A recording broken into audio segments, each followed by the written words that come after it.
Hello friends, welcome back to my channel. டிராமாக்குள்ள போறதுக்கு முன்னாடி ஒரு சூப்பரான நியூஸோட தான் உங்ககிட்ட நான் வந்திருக்கேன். அப்படி என்னன்னு யோசிக்கிறீங்களா?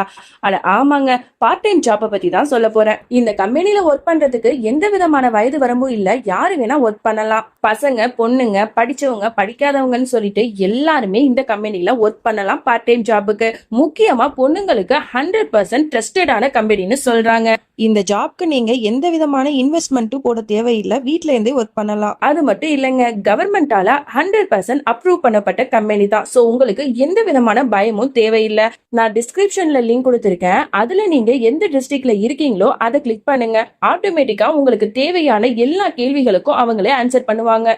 நீங்களும் அவங்க கிட்ட பேசி அது உங்களுக்கு பிடிச்சிருந்தா அவங்க கிட்ட நீங்க ஜாயின் பண்ணி ஒர்க் பண்ணலாம். சோ மறக்காம ட்ரை பண்ணி பாருங்க. சரி, வாங்க டிராமாக்குள்ள போகலாம்.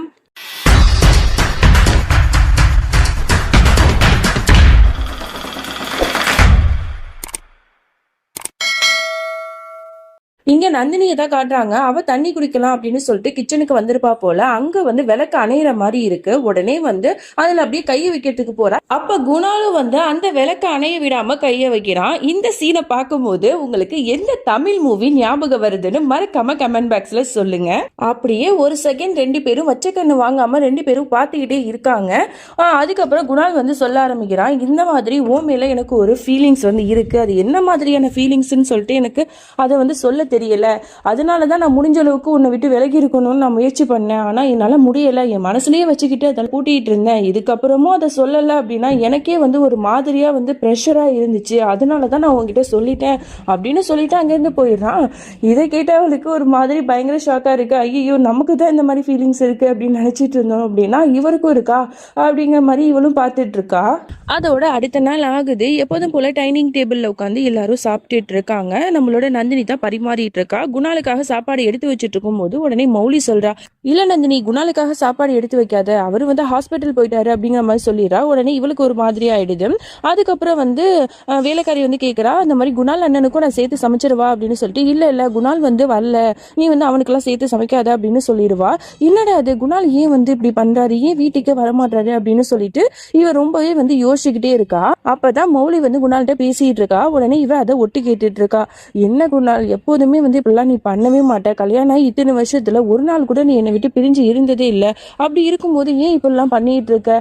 இப்ப கொஞ்ச நாளாவே நீ ஏன் வந்து ஹாஸ்பிட்டல்லையே தங்கி அங்கேயே ஸ்டே பண்ணி வேலையெல்லாம் பார்த்துட்டு இருக்க? கொஞ்ச நேரம் வீட்டுக்கு வந்துட்டு போனா என்ன உனக்கு அப்படின்னு கேட்க, இல்லை மௌலி, வேற என்ன பண்றது, ஹாஸ்பிட்டல்ல அவ்வளோ ஒர்க் இருக்கும்போது என்னால் எப்படி அங்கே வர முடியும்? வேணும்னா இன்னைக்கு மார்னிங் ஒரு 6 மணி போல நான் அங்கே வரேன், அப்போ பார்க்கலாம் அப்படின்னு சொல்லியிருப்பான். இதெல்லாம் வந்து நந்தினி காதில் வாங்கிட்டு, அப்போனா 6 மணிக்கு அவர் இருப்பாரா அப்படின்னு சொல்லிட்டு உடனே அலாரம் வச்சு பறக்க பறக்க எந்திரிச்சு அவனுக்கு பிடிச்சது எல்லாத்தையுமே வந்து சமைச்சு வைக்கிறா. சப்பாத்தி, குருமா, அதுக்கப்புறம் வந்து அவனுக்காக காஃபி, எல்லாமே வந்து பர்ஃபெக்டாக வந்து ஒரு எப்படி சொல்றது, ஒரு பர்ஃபெக்ட் மாடலான ஒய்ஃப் மாதிரி அவன் வந்து எல்லாமே செஞ்சு வைக்கிறா. எல்லாத்தையும் பெர்ஃபெக்டா செஞ்சு டிஃபன் பாக்ஸ்ல பேக் பண்ணி அழகா வந்து டைனிங் டேபிள்ல வச்சிருவா. அதோட அங்கே குணால் வந்து அது எதையுமே வந்து தொட்டு கூட பார்க்காம அங்கேருந்து போயிருப்பான். உடனே இவ வந்து பாப்பா, என்னடா அது, இவர் ஒன்றுமே எடுக்கலையா அப்படின்னு சொல்லிட்டு வாசல் கதவு கிட்டேயே அப்படியே நிற்பா. அவன் வந்து லிஃப்ட் கிட்ட நிற்பான். இவங்க ரெண்டு பேரும் அப்படியே பார்த்துக்கிட்டே இருப்பாங்க. இந்த கதவு கிட்ட ஒரு வேளை நந்தினி நிற்பாளோ அப்படிங்கிற மாதிரி ஒரு யோசனையிலேயே அவன் பார்க்குறான். அதே மாதிரி வெளியில வந்து குணால் நிற்பாரோ அப்படின்னு சொல்லிட்டு இவளும் வந்து ஒரு யோசனையோடய நிற்கிறா. அதோட லிஃப்ட்ல ஏறி நம்ம குணாலும் போயிடுவான். இவ கரெக்டா கதவை திறந்து பார்த்தா அங்க வந்து குணாலும் இருக்க மாட்டான். ஓகே, நம்ம தான் வந்து சும்மா நினைச்சிட்டோம் போல, அவர் இங்க தான் இருக்காரு அப்படின்னு சொல்லிட்டு அவ போயிடுவா. அடுத்த நாள் மௌலி என்ன பண்றா, அந்த டிஃபன் பாக்ஸையும் தூக்கிட்டு ஹாஸ்பிட்டலுக்கு போய் குணாலை மீட் பண்றா. குணால், உனக்காக நந்தினி எவ்வளவு ஆசையா சமைச்சு வச்சிருக்கா, நீ என்னன்னா எதையுமே எடுத்துக்காம வந்துட்ட, சாப்பிடு அப்படிங்கிற மாதிரி சொல்லுவா. அவனுக்கு வந்து நந்தினி தான் சமைச்சிருக்கான்னு தெரியும் போல. இவ்வளவு காலையில இருந்துச்சு அவ தானே சமைப்பா. ஸோ அதனாலதான் அவன் சாப்பிடாம வந்திருப்பான். ஆனா இவ அதை புரிஞ்சுக்காம வேணும்னே அதை எடுத்துட்டு வந்து சாப்பிடு அப்படின்னு சொல்லிட்டு கட்டாயப்படுத்திட்டு இருக்கா. உடனே இதை அவாய்ட் பண்ணுங்கிறதுக்காக, இல்ல மௌலி, நான் கொஞ்சம் லேட்டா சாப்பிட்டுக்கிறேன், என்கிட்ட கூட எனக்கு வேலை இருக்கு அப்படின்னு சொல்லிட்டு அந்த டிஃபன் பாக்ஸை கையில வாங்கிட்டு அங்கிருந்து போயிடுவான். அவளும் சரின்னு சொல்லிட்டு அனுப்பி வச்சிருவா. அப்படியே இங்க வீட்டுல காட்டுறாங்க, நந்தினி நல்லா தூங்கிட்டு இருக்கா. டக்குன்னு குணாலோட வாய்ஸ் கேட்டோன்னு வந்துட்டாரு போல அப்படின்னு சொல்லிட்டு ஆசையா ஓடி போய் பாக்குறா. அங்க டைனிங் டேபிள்ல டிஃபன் பாக்ஸ் இருக்கு. ஓகே, அது ஃபுல்லா காலியா இருக்கா அப்படின்னு சொல்லிட்டு பாக்கலான்னு ஆசையா திறந்து பாப்பா. அதுல அப்படியே வச்ச மாதிரி அப்படியே இருக்கும்.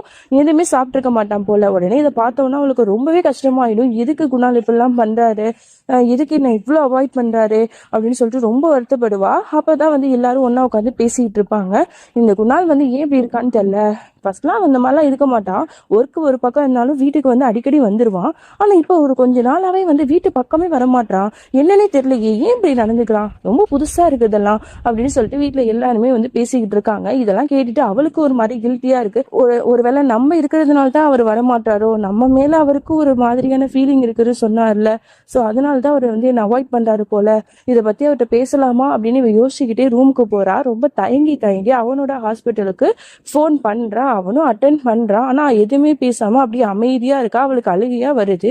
இங்க வந்து குணால் வந்து ஹலோ ஹலோன்னு கத்திட்டே இருக்கான். ஆனா யாருமே பேசல. ஒரு செகண்டுக்கு அப்புறம் அவனுக்கே புரிஞ்சிருது, ஒருவேளை இது நந்தினி தானா அப்படின்னு சொல்லிட்டு மௌனம் பேசிய மொழி புரியும் அப்படிங்கிற மாதிரி தான் இருக்கு. அவங்க மௌனமா இருக்கிறது, அதாவது நந்தினி மௌனமா இருக்கிறதே குணாலால புரிஞ்சுக்க முடியுது.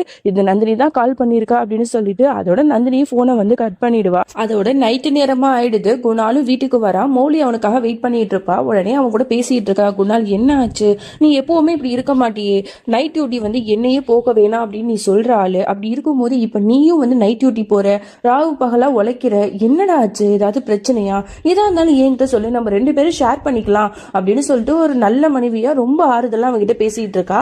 அதெல்லாம் ஒன்றும் இல்லை மௌலி, எனக்கு வந்து வேலை பார்க்கறதுல கொஞ்சம் பிடிச்சிருக்கு, ஸ்ட்ரெஸ் இல்லாம இருக்கு, ஸோ அதனாலதான் நான் பாக்குறேன், வேற ஒன்றும் இல்லை அப்படின்னு சொல்லிட்டு அவன் போயிடுவான். உடனே இவளுக்கு ஒரு மாதிரியே இருக்கும், இவன் ஏதோ விஷயத்த நம்ம கிட்ட மறைக்கிறானோ அப்படின்னு சொல்லிட்டு பார்த்துட்டு இருப்பா. அதோட அடுத்த நாள் ஆகுது. இந்த மாதிரி ஒரு முக்கியமான வேலை விஷயமா நான் வெளியூர் போகணும் அப்படின்னு சொல்லிட்டு மௌலி கிளம்பிட்டு இருப்பா. நந்தினியும் வந்து அவளுக்கு தேவையான எல்லாத்தையும் எடுத்து கொடுத்து நீ போயிட்டு வா அப்படின்னு சொல்லிட்டு அனுப்பி வைப்பா. குணால் தான் போய் அவளை டிராப் பண்ணிட்டு வருவான். அதோட டிராப் பண்ணிட்டு வந்த உடனே நியூஸ் சேனல்ல வந்து ஓடிட்டு இருக்கும். அதாவது அந்த ஊர் ஃபுல்லாவே செம்மையா மழை பெஞ்சு ரோடு ஃபுல்லா அப்படியே தண்ணியா இருக்கு அப்படின்னு சொல்லிட்டு, உடனே இதெல்லாம் பார்த்துட்டு பாட்டி சொல்லுவாங்க, இந்த பாருடா குணால், எதுக்கு நீ போய் அவளை போய் விட்டுட்டு வந்த, இப்ப அவ தனியா என்ன பண்ணுவா, அவளை போய் கூட்டிட்டு வா அப்படின்னு சொல்றாங்க. உடனே அவன் சொல்றான், பாட்டி நான் தான் சொன்னல அவளை வந்து போவேனான்னு சொன்னேன், ஆனா அவ கேட்கவே இல்லை, பிடிவாதமா நான் போய் தான் அவன் அப்படின்னு சொல்லிட்டு போனான், இப்ப நான் என்ன பண்றது, ஏதாவது பண்ணிட்டு போங்க நான் போறேன் அப்படின்னு சொல்லிட்டு அவன் பாக்குறான். உடனே பாட்டி சொல்றாங்க, நந்தினி நீயாவது அவன்கிட்ட சொல்லி புரிய வைமா அப்படின்னு சொல்லிட்டு உடனே வந்து நந்தினியும் கீழே குனிஞ்சிட்டே சொல்றா, குணால் நீங்க வந்து மௌலியை போய் கூட்டு வாங்கல, அவ பாவம் தானே, அவ தனியா கஷ்டப்படுவா அப்படின்னு ஒரே ஒரு வார்த்தை தாங்க சொல்லுவா. அதோட இவனுக்கு என்ன ஆச்சுன்னே தெரியல. இவ்வளவு பேரு சொல்லி கேட்காதவன் அவ சொன்ன ஒத்த வார்த்தையில கேட்டுட்டு சரி நான் போய் கூட்டு வரேன் அப்படின்னு சொல்லிட்டு போவான். உடனே இவ ஃபீலிங்கா பாத்துட்டு இருப்பாச்சு, நம்ம சொன்னவனே கேட்டுட்டாரே அப்படின்னு சொல்லிட்டு அதோட அவன் கூலிங் கிளாஸை போட்டுக்கிட்டு காலில் வந்து ஏற போவான். அப்ப டெரஸ்ல இருந்து நந்தினி அவனையே பார்த்துட்டு அப்படியே இருப்பா. இதை வந்து கண்ணாடி வழியா இவன் வந்து குணால் பார்த்துருவான். பார்த்துட்டு இவ இதுக்கு நம்மளே பார்த்துட்டு இருக்கா, ஒருவேளை நமக்கு இருக்கிற மாதிரி ஒரு ஃபீலிங்ஸ் அவளுக்கும் இருக்குமோ அப்படின்னு சொல்லிட்டு ஒரு செகண்ட் யோசிக்கிறான். அதுக்கப்புறம் வேகமா அந்த கார் எடுத்துட்டு கிளம்பிடுறான். அதோட மறுபடியும் நியூஸ் சேனல்ல வந்து ரொம்ப பிரேக்கிங் நியூஸா போயிட்டு இருக்கு. இந்த மாதிரி ஒரு பெரிய வந்து ஆக்சிடென்ட் வந்து ஆயிடுச்சு அப்படின்னு சொல்லிட்டு நியூஸ்ல போட்டுட்டு இருக்காங்க. அதுல குணாலோட காரு வந்து அப்படியே சுக்குநூறா நொறுங்கி போய் கிடக்கு. இதை பார்த்த வீட்டுல இருக்கிற எல்லாருக்குமே பயங்கர ஷாக்கு. ஐயோ, குணாலோட கார் இப்படி இருக்குன்னா அப்ப குணாலுக்கு வந்து என்ன ஆச்சுன்னு தெரியலையே அப்படின்னு சொல்லிட்டு எல்லாரும் பதறி அழுதுட்டு இருக்காங்க. நந்தினிக்கு அப்படியே ரொம்ப கஷ்டமா இருக்கு. அப்படி கண்ணெல்லாம் கலங்கிட்டு அழறா, என்ன சொல்றீங்க, குணாலுக்கு என்ன ஆச்சுன்னு தெரியலையே அப்படின்னு சொல்லிட்டு குணாலுக்கு கால் பண்ணிக்கிட்டே இருக்கான். ஆனா எடுக்கவே மாட்டான். என்ன பண்றதுன்னு தெரியாம முழிச்சிட்டு இருக்காங்க. உடனே நந்தினிக்கு இருப்பு கொள்ளல, இவனை எப்படியாவது போய் பார்க்கணும் அப்படின்னு சொல்லிட்டு அது என்ன இடம்னு கண்டுபிடிச்சு வேகமா ஆட்டோல வந்து குணாலை தேடி ஓடிட்டு இருக்கா. இன்னொரு பக்கம் ஹாஸ்பிட்டல்ல வந்து மௌலி வேலை செஞ்சுட்டு இருக்கும் போது அங்கேயும் இந்த நியூஸை வந்து பாத்துருவா. அவளுக்கும் தன்னோட புருஷனுக்கு இந்த மாதிரி ஆயிடுச்சு, என்ன ஆச்சுன்னு தெரியலையேன்னு பதட்டம் இருக்கும் இல்லையா, அதனால அவளும் வேகமா வந்து எல்லா வேலையும் தூக்கி போட்டுட்டு டாக்ஸி பிடிச்சி வேகமா வந்து வந்துட்டு இருப்பா. ஃபர்ஸ்ட் நந்தினி தான் அந்த இடத்துக்கு போவா. அங்க போனா ஃபுல்லா ஆக்சிடென்ட் ஆனதுனால நிறைய பிரஸ் பீப்புள் கூட்டம் கூடி ரொம்ப வந்து இதா இருக்கும். எங்கன்னு தெரியலையே குணால் அப்படின்னு சொல்லிட்டு எங்க பார்த்தாலும் குணால் குணால்னு கத்துவான். ஆனா அவன் எங்கேயுமே இருக்க மாட்டான். ஒருவேளை அவன் செத்துட்டானா அப்படின்னு சொல்லிட்டு அப்படியே இடிஞ்சு போய் கீழே விழுந்துட்டு அப்படியே அழுதுட்டு இருப்பா. பின்னாடியில இருந்து ஒரு குரல் கேட்கும், நந்தினி அப்படின்னு சொல்லிட்டு. அப்பதான் அவளுக்கு ஒரு மூச்சே வரும். ஒருவேளை குணால் உயிரெடுத்தா இருக்காரா அப்படின்னு சொல்லிட்டு திரும்பி பாப்பா. அங்க குணால் வந்து நின்றுட்டு இருப்பான். உடனே என்ன நினைச்சான்னு தெரியல, அப்படியே அவனை ஓடி போய் ஹக் பண்ணிப்பா. இவனுக்கு என்ன பண்றதுன்னே தெரியாது, ஹக் பண்ணலாமா வேணாமான்னு தெரியாம முழிச்சிட்டு இருப்பான். டோட்டல் பிரஸ் பீப்புள் எல்லாருமே அங்க நிக்கிற இடத்துல இவ எதை பத்தியுமே யோசிக்காம அவனை ஹக் பண்ணிட்டு இருக்கா. அதே இடத்துக்கு நம்மளோட மௌலியும் வந்துடுறான். வேகமா வந்துட்டு இருக்கா. கூட்டத்துக்கு நடுவுல இங்க நந்தினியும் குணாலும் ஹக் பண்ணிட்டு நிக்கிறாங்க. அதுக்கப்புறம் குணாலை பார்த்து குணால் அப்படின்னு சொல்லிட்டு இவ வேகமா கத்துறா. அதோட இந்த பாட்டை நம்ம முடிச்சுக்கலாம். நந்தினியும் குணாலும் இந்த மாதிரி ஹக் பண்ணிட்டு இருக்கிறத அவ பார்த்துட்டாளா, இவங்க 2 பேரோட அஃபேர் வந்து அவளுக்கு தெரிஞ்சிருச்சா, இதெல்லாம் தெரிஞ்சுக்கணும்னா நீங்க நாளைக்கு வரைக்கும் தான் வெயிட் பண்ணணும். சரி ஃப்ரெண்ட்ஸ், நெக்ஸ்ட் வீடியோல சந்திக்கிறேன். அது வரைக்கும் என்னோட காத்திருங்கள். பை.